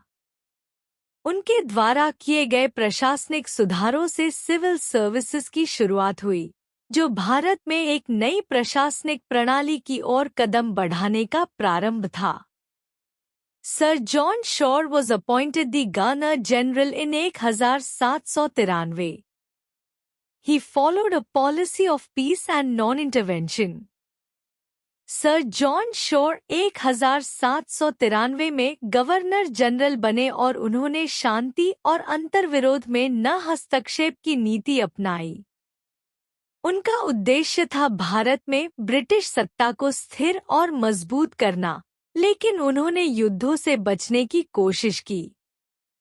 Lord Wellesley was Governor General of Bengal from 1798 to 1805. He wanted to make the British masters of India. He followed 3 methods to achieve his aims. Lord Wellesley 1798 से 1805 का गवर्नर जनरल के रूप में कार्यकाल ब्रिटिश साम्राज्य के विस्तार का समय था। उन्होंने भारत में ब्रिटिश प्रभुत्व स्थापित करने के लिए 3 प्रमुख तरीके अपनाए। 1. The system of subsidiary alliances. Subsidiary alliances की प्रणाली, इसमें भारतीय शासकों को ब्रिटिश शर्तों पर उनका समर्थन स्वीकार करने के लिए मजबूर किया गया। 2. Expansion through Wars. युद्धों के माध्यम से विस्तार, उन्होंने युद्धों के माध्यम से ब्रिटिश नियंत्रण को फैलाया। 3. annexing the territories of previously subordinated rulers. पूर्ववर्ती शासकों की जमीनों का अधिग्रहण। उन्होंने उन राज्यों की जमीनों का अधिग्रहण किया जो पहले ब्रिटिश प्रभाव में थे। After Lord Wellesley, sir George बालो 1805 से 1807 एंड लॉर्ड मिंटो 1807 से 1813 were the next Governor Generals. But they preferred the policy of non-intervention and succeeded in avoiding any major war in India. Lord Wellesley के बाद sir George बालो 1805 से 1807 और Lord Minto 1807 से 1813 governor general बने, जिन्होंने अंतर्विरोध में न हस्तक्षेप की नीति अपनाई और भारत में बड़े युद्धों से बचने में सफलता प्राप्त की। Lord Hastings was the Governor General of Bengal from 1813 to 1823. He waged a war against Nepal and expanded the British Empire. Lord Hastings 1813 से 1823 ने नेपाल के खिलाफ युद्ध लड़ा और ब्रिटिश साम्राज्य को और बढ़ाया। Lord Amherst was the Governor General of Bengal from 1823 से 1828. Burma was annexed during his time. By about 1856, the British conquest of India was complete and the British Empire was firmly established in India. While consolidating their power in India, the British were also able to establish a large colonial army, that too at the expense of the Indian rulers. Lord Amherst 1823 से 1828 के कार्यकाल के दौरान British साम्राज्य ने Burma को अपने साम्राज्य में मिला लिया। यह एक महत्वपूर्ण घटना थी क्योंकि ब्रिटिश साम्राज्य का विस्तार अब और भी अधिक हो गया था। 1856 तक भारत में ब्रिटिश विजय पूरी हो गई थी और ब्रिटिश साम्राज्य भारत में पूरी तरह से स्थापित हो गया था।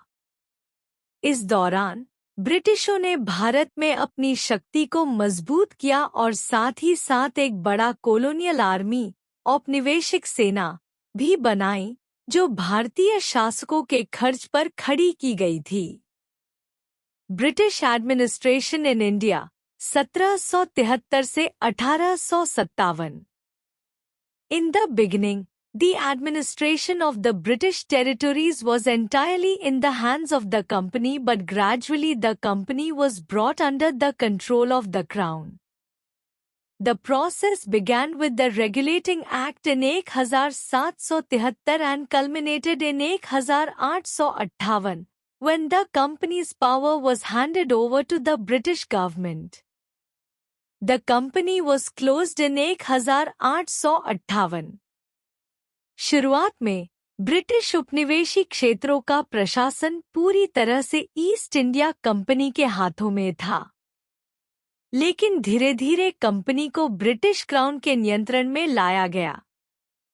यह प्रक्रिया रेगुलेटिंग एक्ट 1773 से शुरू हुई और 1858 में जब ईस्ट इंडिया कंपनी का अधिकार ब्रिटिश सरकार को सौंप दिया गया, इसने समाप्ति पाई।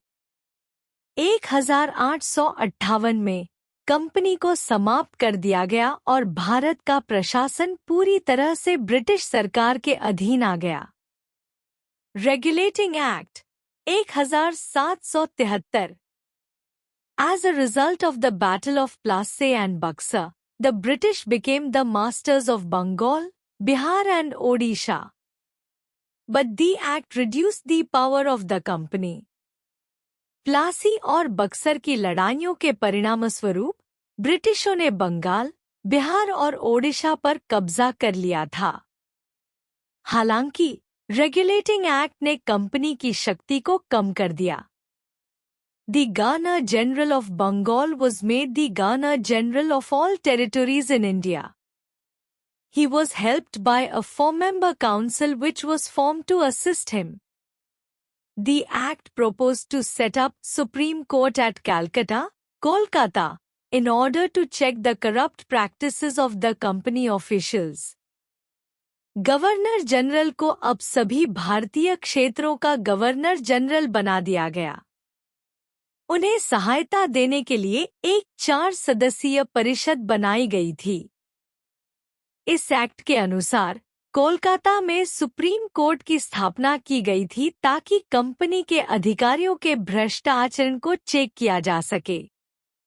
All officials were asked to surrender details of their properties earned. They were asked to place all documents of civil, military and revenue affairs of the company before the British government. सभी अधिकारियों को अपनी संपत्तियों का विवरण देने के लिए कहा गया था।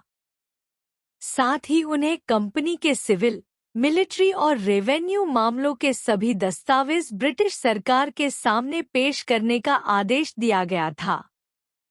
However, the act failed because the powers of governors general and the council was not clearly mentioned, hence it led to frequent dispute between them. The Supreme Court did not know whether it had to follow the British or Indian laws. The Governor of Bombay and Madras did not accept the control of the Governor General. हालांकि यह act असफल रहा क्योंकि governor general और परिषद की शक्तियां स्पष्ट नहीं थी, जिससे दोनों के बीच लगातार विवाद उत्पन्न होते रहे। सुप्रीम कोर्ट को यह समझने में कठिनाई हुई कि उसे ब्रिटिश कानून या भारतीय कानून का पालन करना है।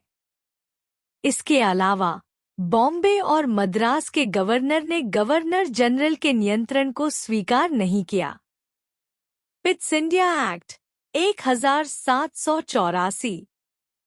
William pit, the Prime Minister of Britain, introduced the Pitts Act in 1784 in order to overcome the shortcomings of Regulatory Act.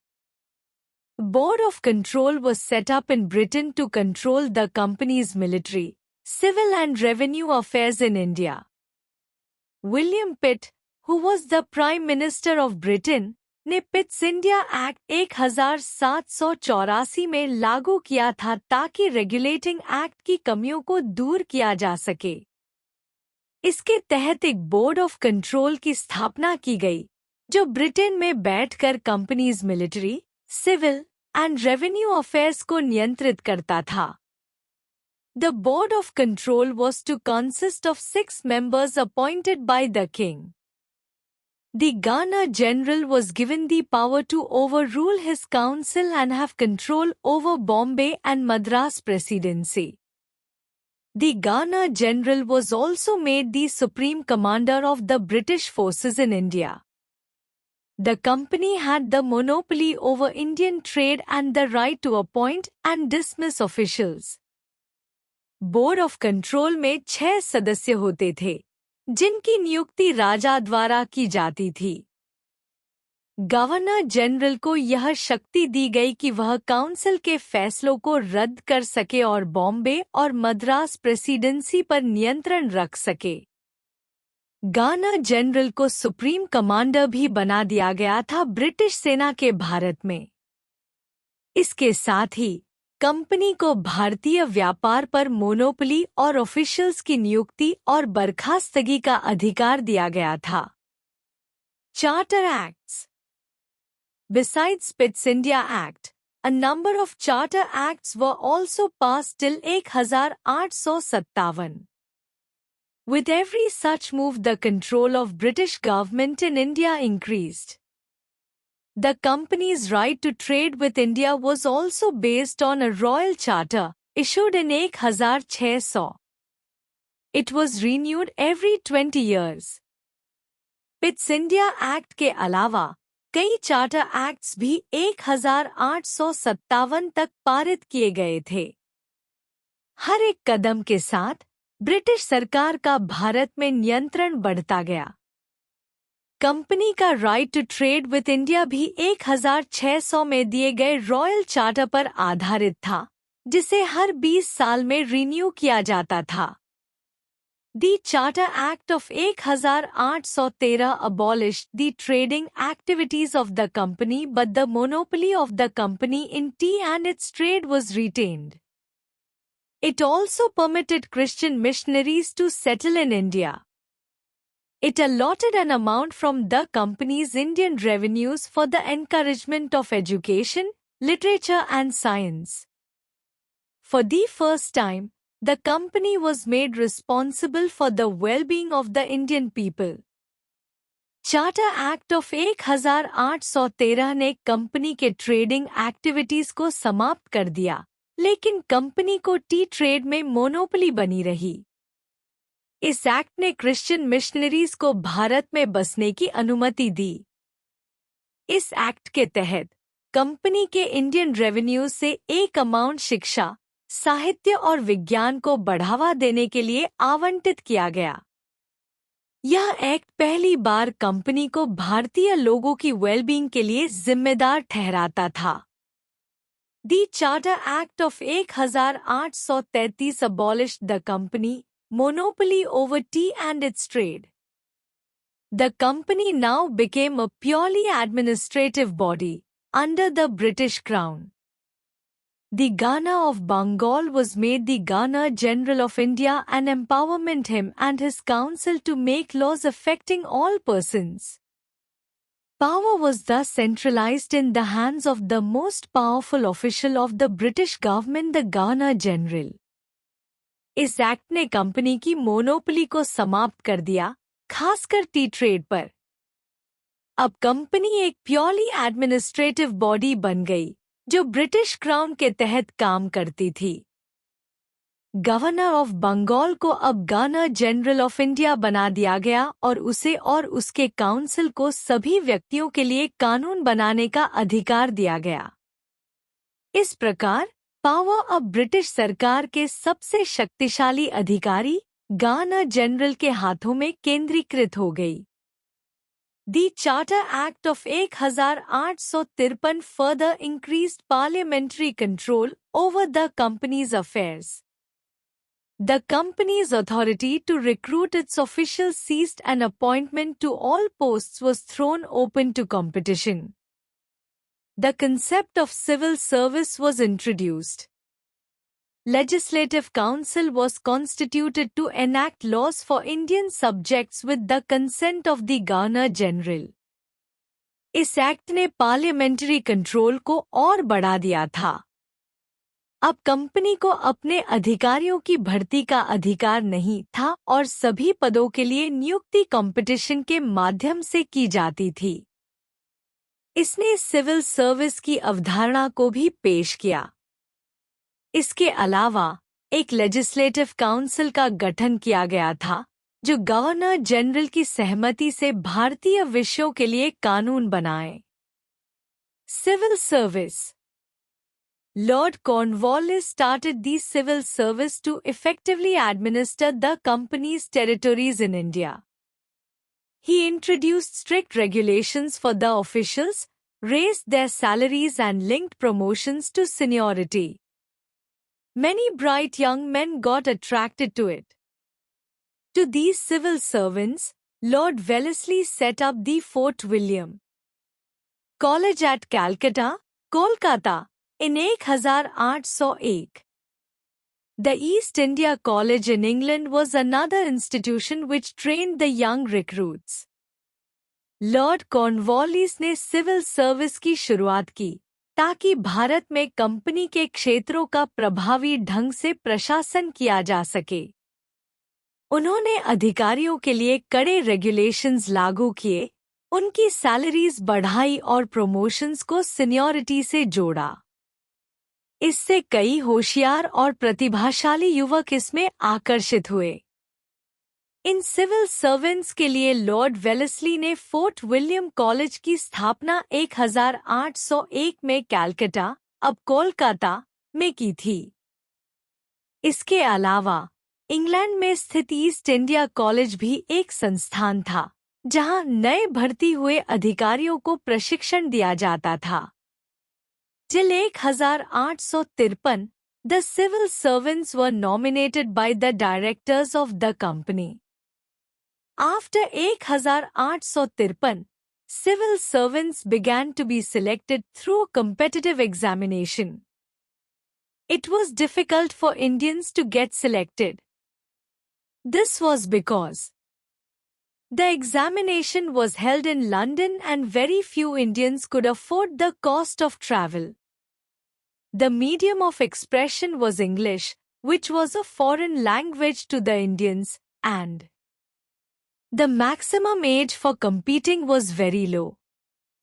1853 तक सिविल सर्वेंट्स को कंपनी के डायरेक्टर्स द्वारा नामांकित किया जाता था, लेकिन 1853 के बाद सिविल सर्वेंट्स को एक कम्पिटिटिव एग्जामिनेशन के माध्यम से चुना जाने लगा। इंडियंस के लिए चयनित होना काफी कठिन था, क्योंकि एग्जामिनेशन लंदन में आयोजित किया जाता था और बहुत कम इंडियंस यात्रा का खर्च उठा सकते थे। मीडियम ऑफ एक्सप्रेशन अंग्रेजी था, जो इंडियंस के लिए एक विदेशी भाषा थी, और मैक्सिमम एज प्रतियोगिता में भाग लेने के लिए बहुत कम थी। Army. The British needed a large army to.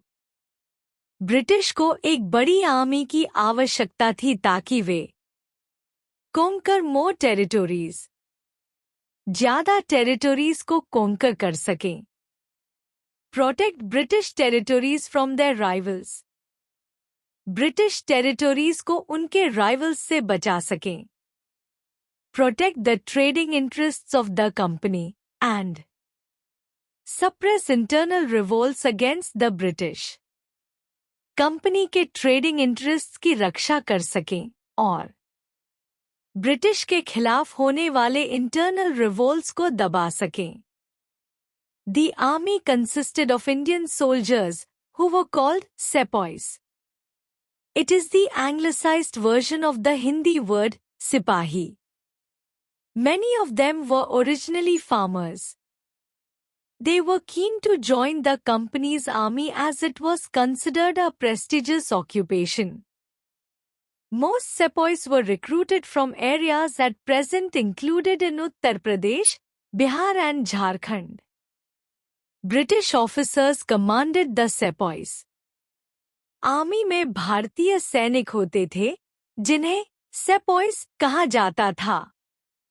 यह अंग्रेजी शब्द सिपाही का रूपांतर था। उनमें से कई मूल रूप से किसान थे। वे कंपनी की सेना में शामिल होने के लिए उत्सुक थे, क्योंकि इसे एक प्रेस्टिजियस ऑक्यूपेशन माना जाता था। अधिकांश सेपॉयस ऐसे इलाकों से भर्ती होते थे जो अब उत्तर प्रदेश, बिहार और झारखंड में आते हैं। इन सैनिकों को ब्रिटिश ऑफिसर्स द्वारा कमांड किया जाता था। The highest position held by an Indian was that of subedar. The British army was a well trained and disciplined force. The sepoys were armed with muskets. They were paid a regular salary. The sepoys were generally loyal to their British masters. However, they could not shed their caste and religion's identity. The British found this out in 1857 when the sepoys revolted against the company. We will read about it later. सेपॉय का सबसे उच्च पद सूबेदार होता था। British army एक अच्छी तरह से प्रशिक्षित और अनुशासित सेना थी। सेपॉयस को मस्केट से लैस किया गया था और उन्हें नियमित वेतन दिया जाता था। ये सेपॉयस अपने ब्रिटिश मास्टर्स के प्रति आमतौर पर वफादार रहते थे। हालांकि वे अपनी कास्ट और रिलीजियस आइडेंटिटी को नहीं छोड़ सकते थे। यह ब्रिटिशों ने 1857 में देखा, जब सेपॉयस ने कंपनी के खिलाफ विद्रोह किया। हम इसके बारे में बाद में पढ़ेंगे। Lord Cornwallis formed regular police force to maintain law and order in the British territories.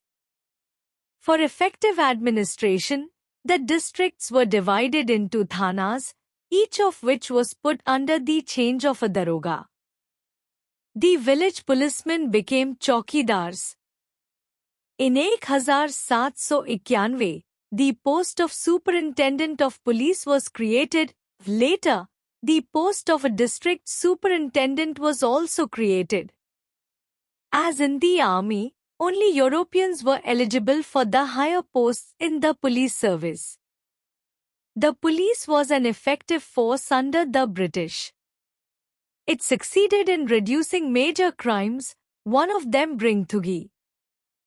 Lord Cornwallis ने ब्रिटिश टेरिटरीज में कानून और व्यवस्था बनाए रखने के लिए एक नियमित पुलिस बल की स्थापना की। प्रभावी प्रशासन के लिए जिलों को थानाज में विभाजित किया गया, जिनमें से प्रत्येक को दरोगा के अधीन रखा गया। गांव के पुलिसकर्मी चौकीदार्स बन गए। 1791 में सुपरिंटेंडेंट ऑफ पुलिस का पद स्थापित किया गया। बाद में डिस्ट्रिक्ट सुपरिंटेंडेंट का पद भी बनाया गया। आर्मी की तरह पुलिस सेवा में उच्च पदों के लिए केवल यूरोपियंस ही पात्र थे। पुलिस ब्रिटिश शासन के तहत एक प्रभावी बल था। इसने बड़े अपराधों को कम करने में सफलता प्राप्त की, जिनमें से एक था थुगी। Judiciary. Before the British, the Indians followed laws based on local customs and traditions. In the beginning, the British did not interfere with the existing system. They decided that British laws would apply only to the Europeans. However, the existence of two sets of laws created confusion. British आने से पहले भारतीय स्थानीय रीति रिवाजों और परंपराओं के आधार पर कानूनों का पालन करते थे।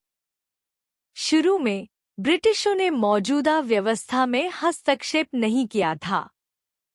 उन्होंने यह तय किया था कि ब्रिटिश लॉज केवल यूरोपियंस पर लागू होंगे। हालांकि दो प्रकार के कानूनों का अस्तित्व भ्रम पैदा करता था। The Bengal Regulation of 1793 stated that justice should be based on written laws and regulations instead of age-old customs and traditions. So, some of the Indian traditions were written down in the form of laws and regulations. This made laws uniform and easier to enforce. Bengal regulation of 1793 ने कहा था कि न्याय को लिखित कानूनों और नियमों के आधार पर लागू किया जाना चाहिए, न कि पुराने रीति रिवाजों और परंपराओं पर। इसलिए कुछ भारतीय परंपराओं को कानूनों और नियमों के रूप में लिखा गया। इससे कानूनों को समान और लागू करने में आसान बना दिया। Warren Hastings and Lord Cornwallis gave a proper shape to the judicial setup. They set up civil courts, Diwani Adalats, and criminal courts, Faujdari Adalats, at the district level. In 1833, a law commission was appointed to codify Indian laws. It compiled the Indian Penal Code, IPC, and established the principle of rule of law. It meant equality before law as of rule of law. It meant equality before law as it professed the ideal of one law for all. This, however, was rarely practiced. The Europeans and Indians continued to be tried in separate courts. Warren Hastings और Lord Cornwallis ने न्यायिक व्यवस्था को उचित रूप दिया। उन्होंने civil courts, दीवानी अदालत्स और क्रिमिनल कोर्ट्स, फौजदारी अदालत्स की स्थापना की, जो जिलों में काम करते थे। 1833 में एक लॉ कमीशन की नियुक्ति की गई थी ताकि भारतीय कानूनों को संहिताबद्ध किया जा सके। इसने इंडियन पेनल कोड, आईपीसी, तैयार किया और रूल ऑफ लॉ के सिद्धांत को स्थापित किया। इसका मतलब था कि एक जैसा कानून सभी के लिए।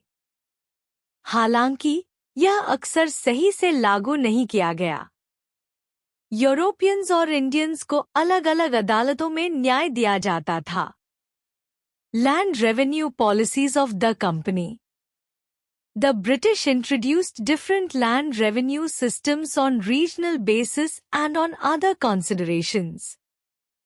These included Izradari, permanent settlement on Bengal, the Ryotwari system and the Mehlwari system. All these systems proved to be more useful to big landlords than peasants. ब्रिटिशों ने विभिन्न भूमि राजस्व प्रणालियों को क्षेत्रीय आधार और अन्य विचारों के आधार पर लागू किया। इनमें इजरादारी, परमानेंट सेटलमेंट, बंगाल में रियोतवारी प्रणाली और महलवारी प्रणाली शामिल थी। इन सभी प्रणालियों ने बड़े जमींदारों के लिए ज्यादा लाभकारी साबित हुए, न कि किसानों के लिए। Case study, regional focus, Tamil Nadu. The Vijayanagar Empire dominated the extreme south for over 2 centuries, from 1350 to 1565. The 16th century witnessed the arrival of the Portuguese, followed by the Dutch trading companies. The Portuguese established Fort São Tomé of Santhim in 1522, pushing back the ancient Pallava port of Mylapore. By 1612, the Dutch established themselves in Pulican to the north. Vijayanagara empire ने दक्षिण भारत के सबसे बाहरी हिस्से पर 2 शताब्दियों तक शासन किया था, 1350 से लेकर 1565 तक।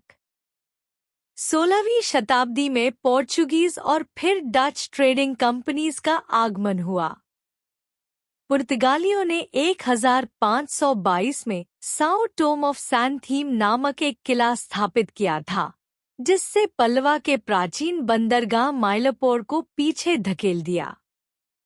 1612 तक डचों ने पुलिकट में अपने व्यापारिक केंद्र की स्थापना की, जो उत्तर में था। In 1639, Madras, on the eastern coast of India, was granted to the East India Company by a local ruler. The British built a factory there and fortified it. The factory was named Fort St. George. The company expanded its territory following various military conquests. It extended its power to Kadlur and Vijgaptam. In 1674, the French acquired Valikontpuram from the Sultan of Bijapur and laid the foundation of Puducherry. 1639 में मद्रास, भारत के पूर्वी तट पर, को एक स्थानीय शासक द्वारा ईस्ट इंडिया कंपनी को सौंपा गया। ब्रिटिशों ने वहां एक फैक्ट्री बनाई और उसे मजबूत किया। इस फैक्ट्री का नाम फोर्ट सेंट जॉर्ज रखा गया। कंपनी ने विभिन्न सैन्य विजय के बाद अपनी जमीन का विस्तार किया। इसने कडलोर और विजगप्तम में अपनी शक्ति का विस्तार किया। 1674 में फ्रांसीसियों ने वालिकोंडपुरम को बीजापुर के सुल्तान से प्राप्त किया और पुडुचेरी, जिसे पहले पौंडीचेरी के नाम से जाना जाता था, की नींव रखी। By 1720, the French lost their factories at Surat and Masulipatam to the British. During 1746, the British and the French were at war in America as well as on Indian soil. The French governor Dupleix avoided any clash with the British, but the British governor at Madras wanted to drive from the French of South India. The French sought the help from their headquarters at Mauritius and defeated them. Fort St. George was captured by the French. But it so happened that the French naval commander returned Madras, Fort St. George, to the British for bribe. At this, the French governor Dupleix sought the help of Nawab of Carnatic. he promised the Nawab to give Madras to him if he captured it. 1720 तक फ्रांसीसियों ने सूरत और मसूलीपट्टनम में अपनी फैक्ट्रियां ब्रिटिशों को खो दी। 1746 में ब्रिटिश और फ्रांसीसी दोनों ने अमेरिका में और भारतीय उपमहाद्वीप में भी युद्ध लड़ा। फ्रांसीसी गवर्नर ड्यूपलेक्स ने ब्रिटिशों से टकराव से बचने की कोशिश की, लेकिन मद्रास के ब्रिटिश गवर्नर ने दक्षिण भारत में फ्रांसीसियों को हराने का इरादा किया। फ्रांसीसियों ने अपनी मदद के लिए मॉरिशस स्थित अपने मुख्यालय से सहायता मांगी और ब्रिटिशों को हराया। फोर्ट सेंट जॉर्ज को फ्रांसीसियों ने कब्जा कर लिया, लेकिन ऐसा हुआ कि फ्रांसीसी नौसैनिक कमांडर ने मद्रास, फोर्ट सेंट जॉर्ज को एक रिश्वत के बदले ब्रिटिशों को लौटा दिया। इसके बाद फ्रांसीसी गवर्नर ड्यूपलेक्स ने नवाब ऑफ कर्नाटक से मदद मांगी। उसने नवाब से वादा किया कि अगर वह मद्रास को कब्जा कर ले तो उसे वह सौंप दिया जाएगा। Finally, with the help of the Nawab, Dupleix successfully captured Madras but failed to keep his promise. The Treaty of Aix-la-Chapelle was signed in Europe. According to this, the French exchanged Madras for a place in America. Thus, Madras was returned to the British and ultimately it became Madras Presidency under the British. अंत में नवाब की मदद से ड्यूपलेक्स ने मद्रास को सफलतापूर्वक कब्जा किया, लेकिन वह अपना वादा निभाने में असफल रहा। इसके बाद एआइक्स-ला-चपेल्ले का समझौता यूरोप में साइन हुआ। इस समझौते के अनुसार फ्रांसीसियों ने मद्रास को एक अमेरिकी स्थान के बदले में ब्रिटिशों को दे दिया। इस प्रकार मद्रास ब्रिटिशों को लौटा दी गई और अंततः यह ब्रिटिश मद्रास प्रेसिडेंसी के रूप में स्थापित हो गई।